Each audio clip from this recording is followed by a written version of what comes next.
hustisya para kay Sarah Karina. Sa Diyos, hindi ang pabagsak. Patuloy ng mga patuwabiya.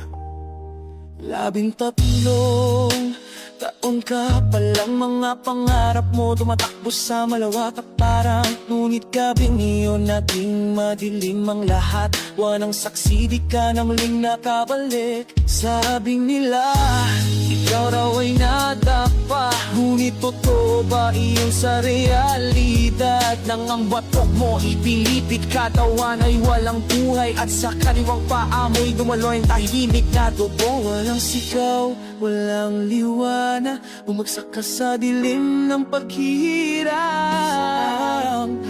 Sino ang malupit? Sino ang may sala ngayon? Justice kay Sarah Karina, hindi lang pangalan sa puton.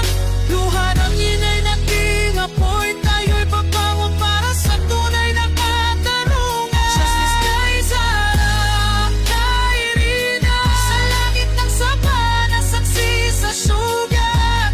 Ang pagbubuli at tahimik na pagpatay ngayon, boses namin di naman malilimutan. Ikaw ay sigaw para sa lahat ng natutulog sa asrama. Dapat lugan ang kaligtasan, ngunit naging entablado ng dilim at bighati.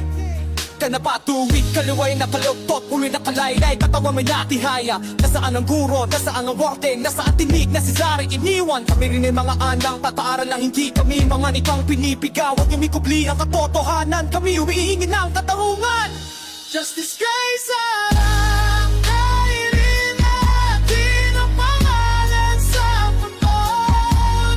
Luha ng inay naging apoy, tayo'y babangon para sa tunay na katarungan. Justice kay Sarah Karina, sa langit ng sabana, saksi sa sugat.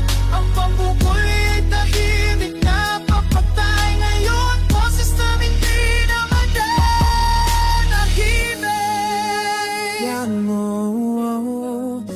bumabalik ang piano, mapangkot. At kung ang gabi mahingay tahimik, at kung gabi muling manahimik, alay. This is my